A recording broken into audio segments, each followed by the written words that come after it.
वार्ता न्यूज में आपका स्वागत है। मैं हूं प्रभात कुमार।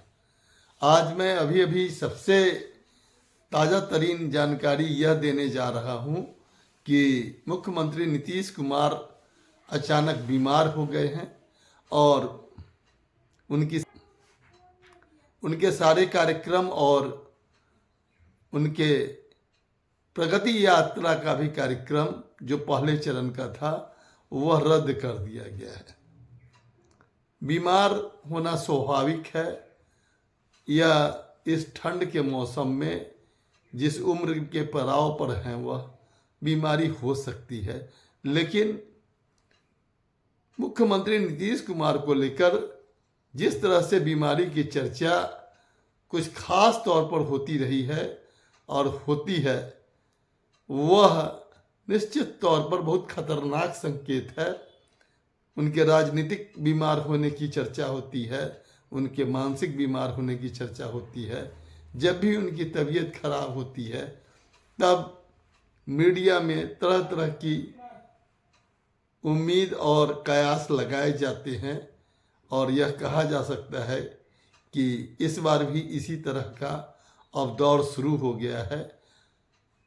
अमित शाह के एक कॉन्क्लेव में बयान को लेकर बिहार अभी गरमाया ही हुआ था कि अमित शाह ने धर्म को लेकर भी बयान दिया और उसके बाद अब अंबेडकर को लेकर भी बयान दिया है और इसके कारण धर्म और मुस्लिम समुदाय के साथ साथ दलित समुदाय को लेकर भी एक बड़ी राजनीति शुरू हो गई है। विपक्ष के लिए एक बड़ा हथियार उसके पास हो गया है। निश्चित तौर पर नीतीश कुमार के लिए भी यह खतरनाक बात है, क्योंकि उन्हें अगले साल ही चुनाव में जाना है और बिहार में चुनाव होना है और जो वर्तमान उनका एनडीए गठबंधन है उसमें भारतीय जनता पार्टी के नेताओं के द्वारा लगातार इस तरह का बयान कितना जिम्मेदार और कितना महत्वपूर्ण है यह तो आने वाले समय में बताया जाएगा। लेकिन जो भी हो, महत्वपूर्ण यह है कि अमित शाह जिस तरह से अब राजनीति महाराष्ट्र के चुनाव के बाद कर रहे हैं और जिस तेवर में उनकी राजनीति हो रही है, बिहार में नीतीश कुमार के लिए राजनीतिक भविष्य क्या वैसा ही होगा जैसा नवीन पटनायक के साथ उड़ीसा में हुआ। नवीन पटनायक को लेकर भी बीमारी की बात उसी तरह से फैलाया गया, उनके स्वास्थ्य के कमज़ोर होने का हवाला उसी तरह दिया गया जिस तरह से आजकल नीतीश कुमार को लेकर पूरे राज्य में कुछ खास लोगों के द्वारा, कुछ खास मीडिया के द्वारा दिए जाने की कोशिश चल रही है। लेकिन नीतीश कुमार के लिए जो सबसे खतरनाक बात यह है कि उनका अपना किला कमज़ोर होता जा रहा है। मैं लगातार यह कह रहा हूं कि नीतीश कुमार चंडाल चौकड़ी से घिरे हुए हैं। नीतीश कुमार ऐसे रिटायर्ड अधिकारियों से घिरे हुए हैं जो कहीं ना कहीं उनका भविष्य संवारने की जगह उनके लिए खाई खोद रहे हैं, कुआं खोद रहे हैं और उनके राजनीतिक भविष्य को लेकर एक बड़ा संकट पैदा कर रहे हैं। ये कौन लोग हैं, क्या हैं, इसके बारे में बार बार बताने की ज़रूरत मैं नहीं समझता, लेकिन यह लगातार हो रहा है। और अभी अमित शाह के बयान के बाद जिस तरह से दिल्ली से लेकर पटना तक जो जनता दल यूनाइटेड के जो खास तौर पर कुछ बड़े चर्चित चेहरे और चर्चित नाम हैं, उनके मुंह में जिस तरह से दही जमा हुआ है और उन्होंने जिस तरह से चुप्पी साध रखी है, इसको लेकर निश्चित तौर पर मुख्यमंत्री नीतीश कुमार भी हैरत में होंगे। वैसे नीतीश कुमार जी को धोखा खाने की पुरानी आदत है और आपको एक एक करके राज्यसभा के सदस्यों का अगर आप समीक्षा करें तो यह बात बहुत साफ हो जाएगी।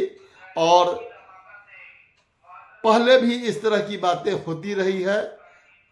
आगे क्या होगा ये नहीं मालूम, लेकिन वर्तमान में जो स्थिति बनी हुई है, चौतरफा नीतीश कुमार की घेराबंदी में भारतीय जनता पार्टी लगी हुई है। बिहार में ईडी और सीबीआई, एनआईए, कई एजेंसियां लगातार काम कर रही है और उसका निशाना कहीं ना कहीं नीतीश कुमार ही है।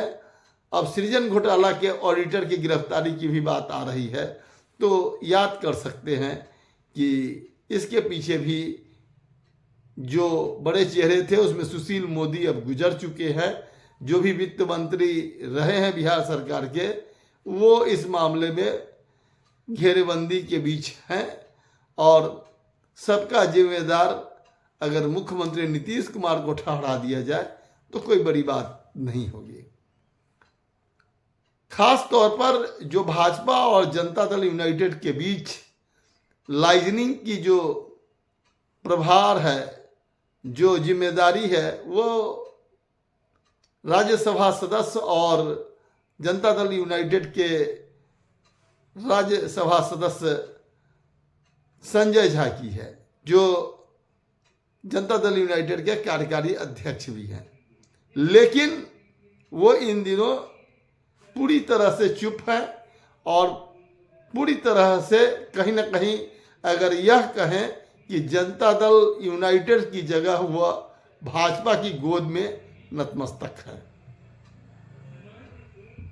यही कुछ सांसदों और मंत्री का भी हाल है और कुछ विधायक और राज्य सरकार की मंत्री भी इस सूची में शामिल हो सकते हैं, इससे इनकार नहीं किया जा सकता है। ऐसे में मुख्यमंत्री नीतीश कुमार का बीमार होना लाजमी है। निश्चित तौर पर जिस तरह से नीतीश कुमार के मामले में इस बार जनता दल यूनाइटेड में सन्नाटा है, उमेश कुशवाहा जो प्रदेश अध्यक्ष हैं उनसे लेकर संजय झा तक की चुप्पी और ललन सिंह जो केंद्रीय मंत्री हैं उनकी भी चुप्पी निश्चित तौर पर नीतीश कुमार के लिए एक बड़ा आघात से कम नहीं है। वैसे आने वाले समय में यह साफ हो सकेगा कि इस चुप्पी का कारण क्या था। आज इतना ही, विशेष अगले अंक में। बहुत बहुत धन्यवाद, प्रणाम। आपसे विनम्र आग्रह है कि लोक वार्ता न्यूज़ को सब्सक्राइब तक नहीं किया है तो जरूर करने की कृपा करेंगे। किसी भी चैनल के लिए उसके सब्सक्राइबर, उसके लिए लाइक और उसके लिए उनका कमेंट एक बड़ी ताकत होती है, वह मार्गदर्शन का जरिया होता है और यह उनका विश्वास और यह उनका सहयोग होता है। बहुत बहुत धन्यवाद, प्रणाम।